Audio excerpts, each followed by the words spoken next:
Hola, ¿qué tal, Clippers? Sean todos bienvenidos a este episodio número 47, en el cual te voy a estar hablando acerca de lo que es el proceso creativo, cómo funciona el cerebro de una persona creativa. Ya verás que es un tema muy interesante, muy emocionante, y pues bueno, todo esto y más aquí te lo voy a platicar en tu programa favorito, Clip Studio Podcast. Comenzamos. Pues mucho se habla de lo que es el bloqueo creativo, cómo solucionarlo, cómo podemos prevenirlo, pero en esta ocasión voy a hablarte de cómo surge ese proceso creativo.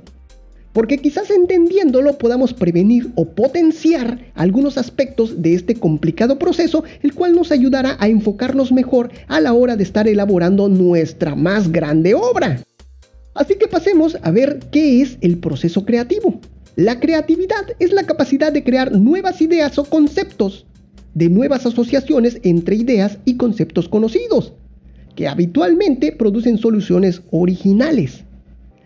La creatividad es el sinónimo de pensamiento original, la innovación constructiva, el pensamiento divergente o el pensamiento creativo. La creatividad, como ocurre con otras capacidades del cerebro como son la inteligencia y la memoria, engloba varios procesos mentales entrelazados que no han sido completamente descifrados por la fisiología. El pensamiento original es un proceso mental que nace de la imaginación. No se sabe de qué modo difieren las estrategias mentales entre el pensamiento convencional y el pensamiento creativo, pero la cualidad de la creatividad puede ser valorada por el resultado final. La diferencia entre los individuos altamente creativos y los relativamente no creativos no reside en la inteligencia tal como ésta se mide en las pruebas de inteligencia. El individuo creativo puede, no obstante, diferenciarse de los demás en cuanto a los rasgos de su personalidad.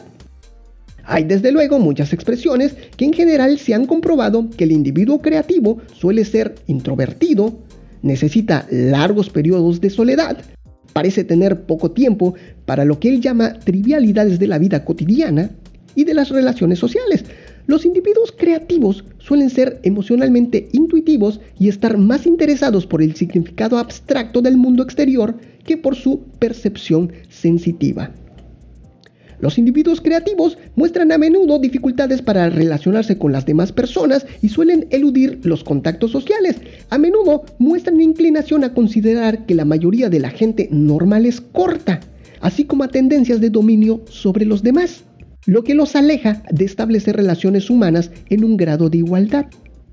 Los individuos creativos también parecen estar relativamente liberados de prejuicios y convencionalismos, y les interesa relativamente poco lo que sus semejantes o cualquier persona piensa de ellos. Tienen poco respeto por las tradiciones y las reglas establecidas por la autoridad en lo que refiere a su campo de creatividad, prefiriendo fijarse de sus propios juicios. Los varones creativos obtienen a menudo resultados altos en los test de feminidad, lo cual indica que tienen una mayor sensibilidad y son más conscientes de sí mismos y más abiertos a las emociones y a la intuición que el varón medio de la cultura occidental. Otra característica de la gente creativa es la preferencia por la complejidad.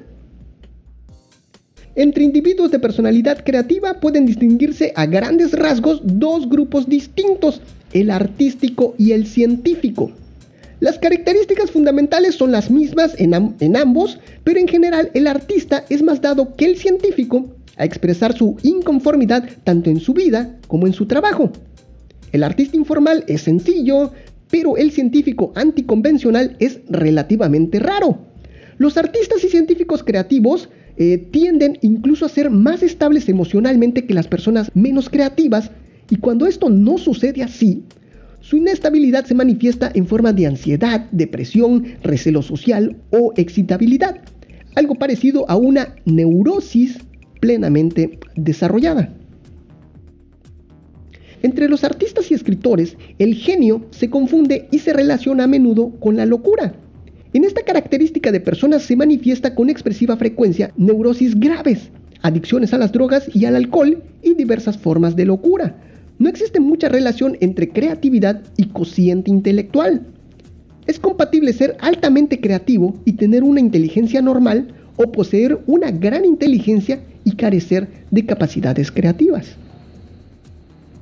Y ahora, ¿cómo se potencia la creatividad? Pues las claves para potenciar la creatividad, tanto en los ámbitos personales como empresariales, se puede resumir en 4 aspectos. Número 1, es necesaria la búsqueda del elemento, ese aspecto, tema, proyecto que interioriza la realización personal y permite que el individuo se perciba como alguien que dejará huella en su etapa vitalicia. Número 2, la pasión como componente transversal en los niveles de inteligencia emocional. Está presente en los procesos de búsqueda y elección de nuestro elemento.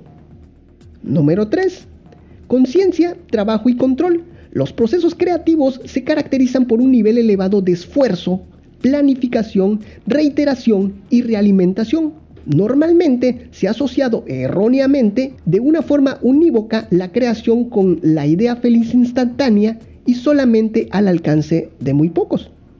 Y número 4, riesgo de extrapolarse de la zona de confort. La creatividad implica intrínsecamente valentía, riesgo y atrevimiento. La analogía de los personajes principales o héroes de la mayoría de los cuentos o cómics es muy relevante para identificar la necesidad de salirse de la rutina y de lo cómodo para intensificar las conexiones cognitivas y emocionales de la creatividad. ¿Y cuáles son los tipos de pensamiento?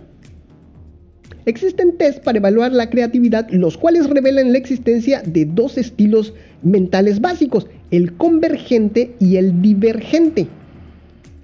La persona de pensamiento convergente tiende a elaborar los problemas de una forma lógica y establecer relaciones convencionales.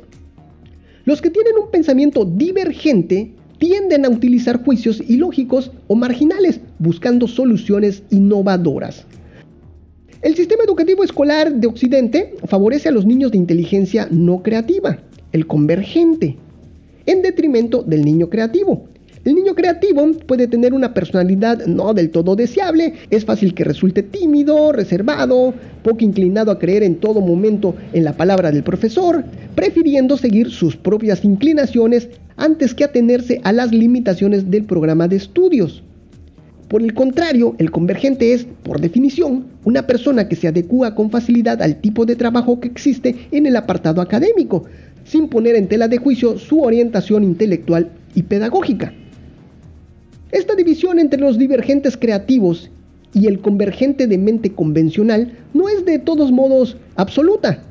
Individuos convergentes a los que se les pide que respondan a los tests como si fueran divergentes, es decir, como imaginan que los contestaría un artista anticonvencional, puede dar respuestas muy parecidas a los divergentes genuinos.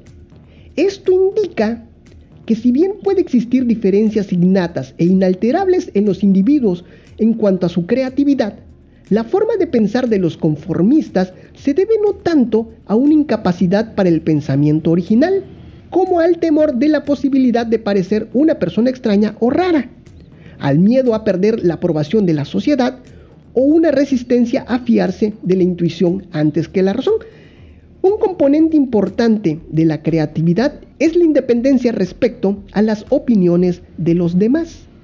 Esta debe ser la razón por la que una gran proporción de la gente altamente creativa son hijos primogénitos, o los que nacen primero en el nicho familiar, puesto que a menudo esta posición familiar origina una actitud independiente. No obstante, pues otros no primogénitos pueden ser altamente creativos también.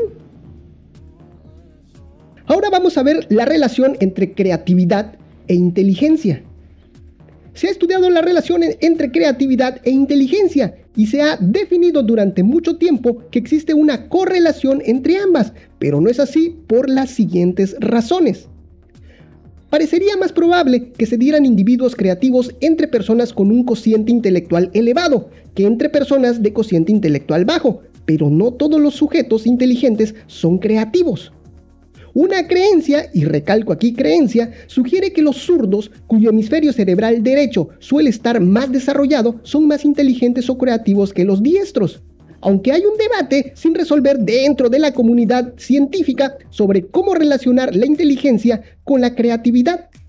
Algunos estudios han demostrado que existe una pequeña correlación entre los zurdos y la creatividad e inteligencia. Actualmente se considera que creatividad e inteligencia son actividades mentales bastante distintas. La inteligencia, por lo que se aprecia en las pruebas tradicionales que la evalúan, puede considerarse como pensamiento convergente, como la capacidad de seguir pautas de pensamiento aceptadas y de suministrar soluciones correctas a un problema dado. Y se dice que la mayoría de las pruebas de inteligencia actuales miden sobre todo las facultades y actividad del hemisferio central izquierdo. En cambio, la creatividad se valora por medio de los resultados, porque esta es la forma de ver lo que es ser único. Como los demás observan creaciones bellísimas de color, la forma e innovación que surge al ser creativo en situaciones cotidianas o en resolución de problemas. Y ahora, ¿cuál es la biología de la creatividad? Vámonos a adentrarnos un poquito más en todo este tema, ¿ok? Van a ver que está muy bonito. Hasta no hace muchos años, se pensaba que el cerebro tenía zonas exclusivas de funcionamiento hasta que por medio de la imagenología se pudo determinar que cuando se realiza una función, el cerebro actúa de manera semejante a una orquesta sinfónica, interactuando varias áreas entre sí. Además, se pudo establecer que cuando un área cerebral no especializada se daña, otra área puede realizar un reemplazo parcial de sus funciones. Hay muchas teorías sobre cómo cada hemisferio cerebral afecta o cómo piensa una persona. Una divide a los pensadores en dos campos, en simultáneos visuales y secuenciales lineales. De acuerdo con esta hipótesis, la mayoría de las personas diestras que usan más su hemisferio izquierdo procesan la información de manera secuencial lineal, en el que un esquema debe completar su procesamiento antes de que se pueda comenzar con el siguiente. En cambio, dice la hipótesis, los individuos cuyo hemisferio derecho es dominante, como ocurre en los zurdos, y supuestamente en los individuos creativos, procesan la información con simultaneidad visual, modo en el que varios esquemas se procesan simultáneamente. Un ejemplo para entenderlo es imaginar que hay 1000 palomitas de maíz, una de las cuales está coloreada de rosa. Un individuo que es de secuencial lineal mirará una por una las piezas hasta encontrar la coloreada de rosa, mientras que un individuo con simultaneidad visual extenderá todas las palomitas de maíz, mirará visualmente al conjunto de palomitas y verá que una es de color rosa. Los individuos de simultaneidad visual tienen una excelente multitarea, lo que quizás está en el origen de las anécdotas que sugieren que son más creativos. La mayoría de las personas procesan información usando el análisis, que es el método de resolver un problema descomponiéndolo en unidades y analizando estas una por una.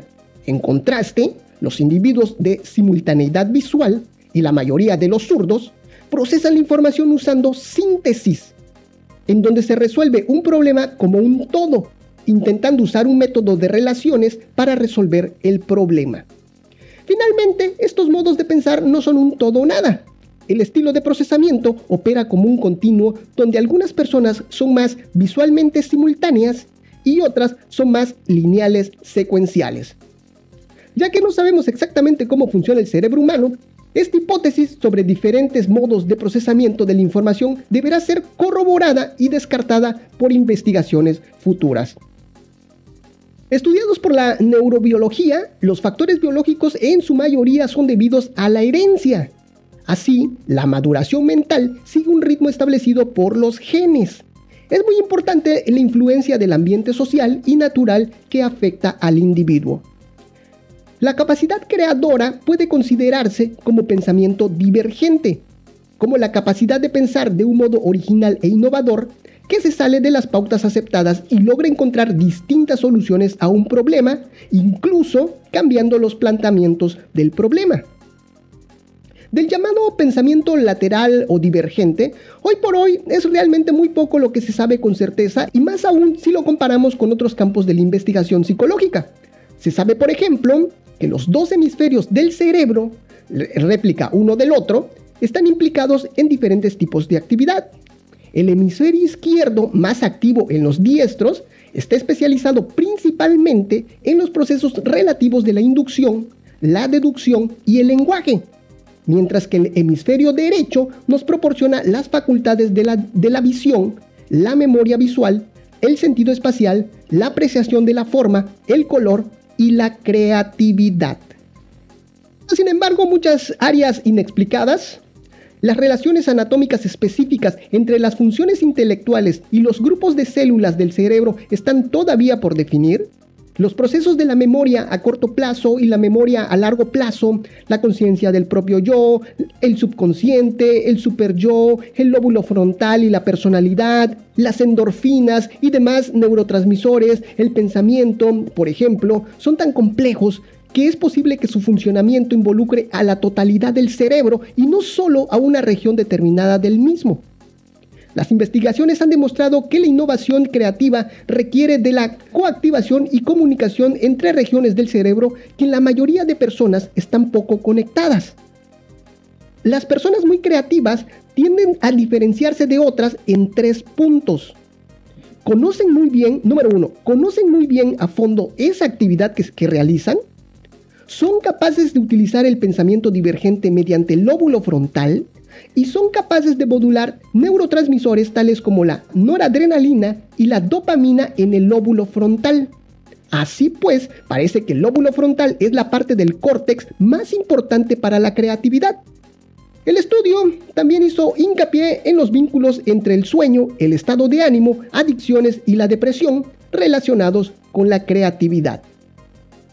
Otro estudio halló que la creatividad es mayor en las personas esquizoides que en las personas esquizofrénicas, comparado con el resto de personas.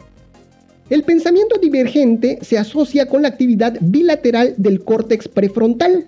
Los esquizoides parecen tener una activación mayor en su córtex prefrontal derecho.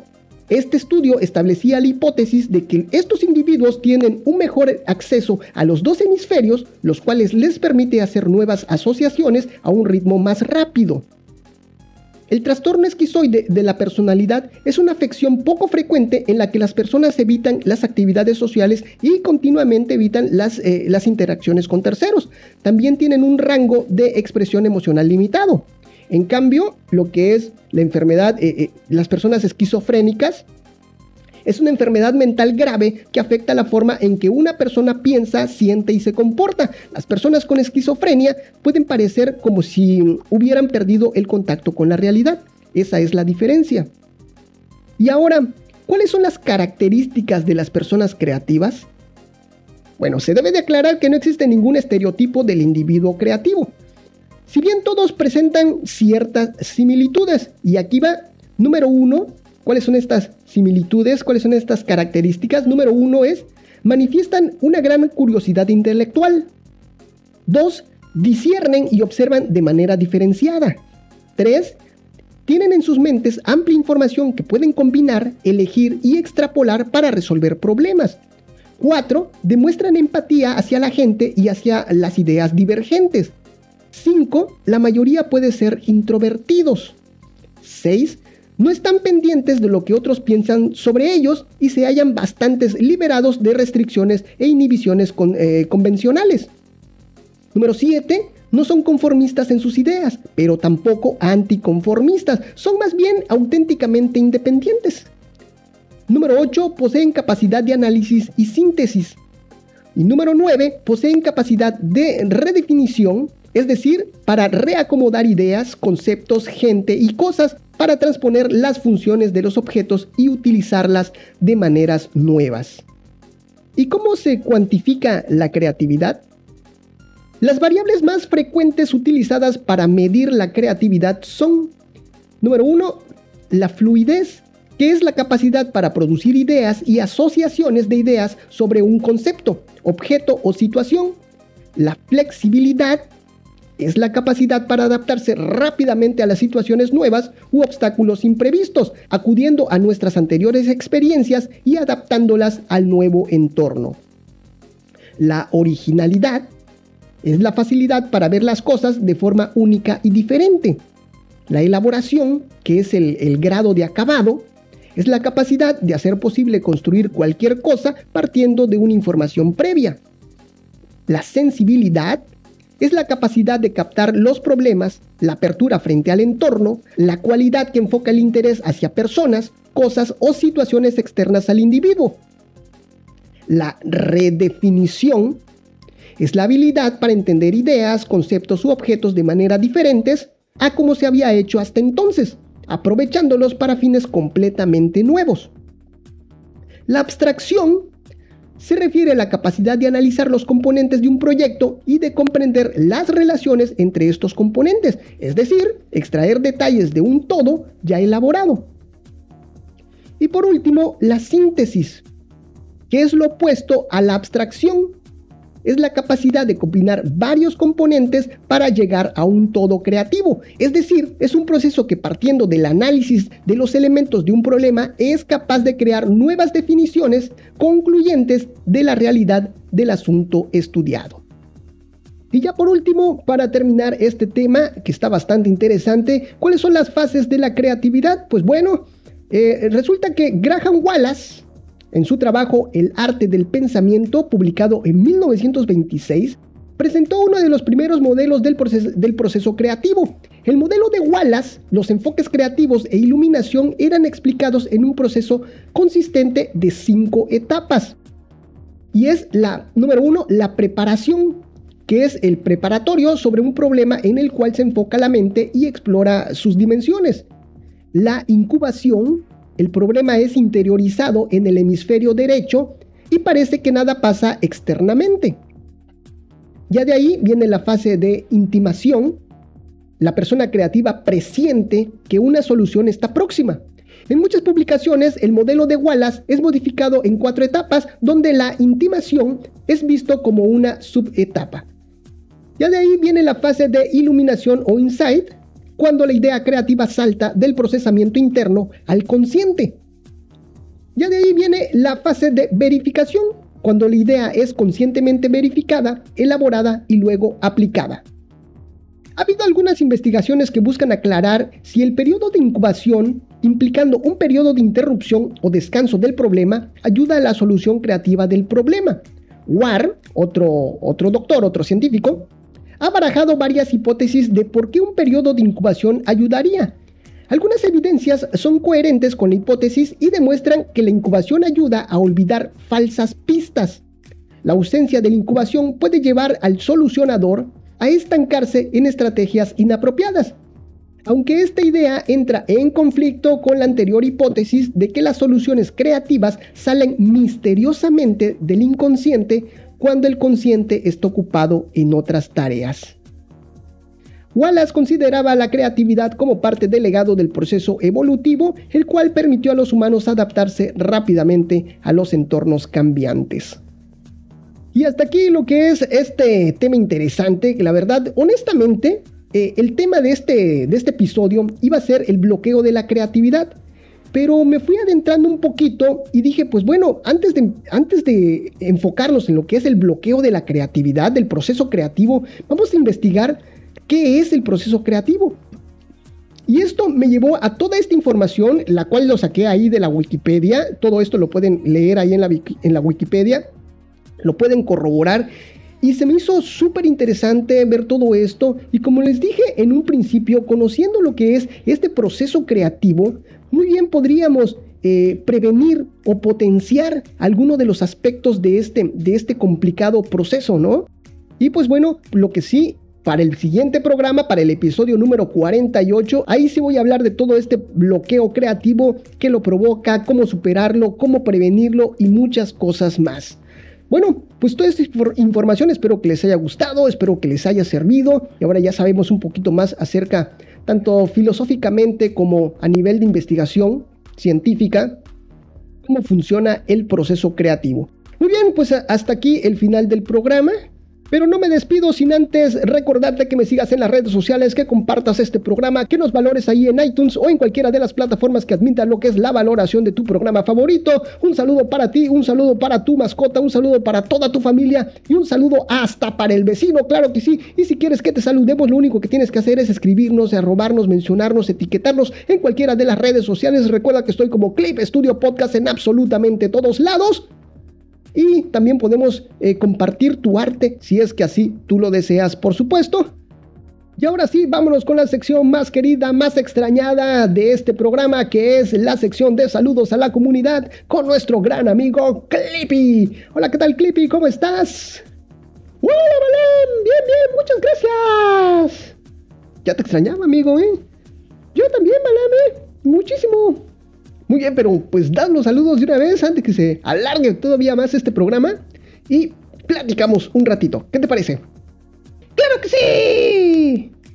Muy bien, pues voy a dar los saludos. Esto es para mis amigos de Twitter. Ella es @nowmystery_L, Self-Imagination, Mireia Pérez Pers, Lisenjo_Art, MyOG5, Veritos Infinity, Ginelis_Art, Lovecraft_Alice, Dolphdress_Art, FJJB_Lava Wifi, Factor Anime, Mitch Wolf, MB_Boys, Lizard 3D, Azuteca_No_Cami, Gótico_Cuervo, Espinosa Sarelli, Santiago 29758006, Big Moose, Dica Fantasy, Maradel 65981922, Trifuxero, Gelida, Pale Polar, Timmy_Dam, Fabi Francesa 2, Esuga, Aetelu 1, J Paris, Ricardo 211, Neko_M_F, Subasa Diana y Marta DMGZ GRC. Uy, este sí se me complicó, Balam. Todos ellos son mis amigos de Twitter. Gracias por esos likes, gracias por esos retweets y por comentarnos. Y para mis amigos de Instagram, albi.drown, Isa_Villarreal_Art, Shinecomic_Art, la_zona_del_arte, Cele_Agbo_Art, Gato_Ubu_7U7, C_Jovita1502, Bray_An1016, Razor_Gorinku, Helen y @MattPenciler. Gracias a todos ellos allá por el apoyo en Instagram. Y por supuesto a todos nuestros amigos ahí en YouTube, todos los suscriptores. ¿Cuántos ya llevamos, mi amigo Clippy? Ya somos 485, Balam. Excelente. Por favor, Clippers, si aún no se han suscrito, por favor, suscríbanse. Vamos a llegar a esos 500 suscriptores, por favor, y activar lo que es, para poder activar lo que es la pestaña de comunidad y poder interactuar un poquito más con ustedes ahí en YouTube. ¿Sale? Muy bien. Así es, Balam. Y para todos los amigos ahí de los grupos de Facebook, muchísimas gracias por su apoyo. Y listo, Balam. Excelente, Clippy, muchísimas gracias. ¿Qué tal, amigo? ¿Cómo has estado todos estos días de ausencia? Bueno, pues ha habido mucho trabajo ahí en las oficinas, Balam. Con eso de las actualizaciones, los mantenimientos al sistema y todo eso, ha habido mucho trabajo. Ah, órale, ¿sí? Sí, yo nada más veo cómo van corriendo ahí los de sistema. Van de un lado para otro los pobres. Ah, pero gran trabajo, porque lo han solucionado así a tiempo, Sí, gran trabajo para los amigos. Así es, pues a todos ellos un fuerte abrazo, muchísimas gracias por estar ahí, por apoyarnos y por hacer su trabajo, pero mira, como debe de ser, en tiempo y forma. Sí, Balam, sí. ¿Y qué dice el jefe? ¿Cómo está? ¿Está tranquilo? Sí, está tranquilo, le sigo llevando su cafecito como le gusta. Fíjate que siempre que hay este tipo de cosas de mantenimiento se pone nervioso el jefe, ¿Ah, sí? Sí, a cada rato anda viendo su reloj, así, que no tarden mucho los amigos de sistemas. Este jefe. Muy bien, pero afortunadamente, mira, son pero guerreros esos, los de sistema. Excelente por ellos. Pues muy bien, Clippy, creo que hasta aquí llegamos con el programa, porque ya se hizo bastante largo el programita. Te agradezco mucho el que hayas regresado, muchas gracias. No, gracias a ti, Balam, gracias por invitarme. No, ya sabes que pues, este es tu programa, cuando gustes y quieras. Y pues bueno, obviamente pues solo en estos programas normales nos acompañas para dar los saludos. Gracias, Clippy. Gracias a ti, gracias a todos.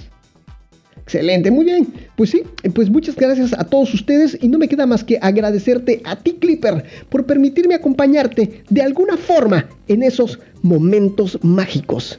Nos estamos viendo hasta la próxima. Esto fue Clip Studio. Clip Studio Podcast. Clip Studio Podcast. Nos vemos. Bye bye. Bye bye. Ya extrañaba yo tus gritos, Clippy, Yo sé que me extrañas, Balam. Así que andaba estresado el jefe. Sí, Balam. Pobrecito. No le gustan estos mantenimientos. pero pues hay que hacerlos. Así es, hay que hacerlos para dar un mejor servicio a los Clippers. Sí, excelente. Muchas gracias, amigo. Gracias, Balam.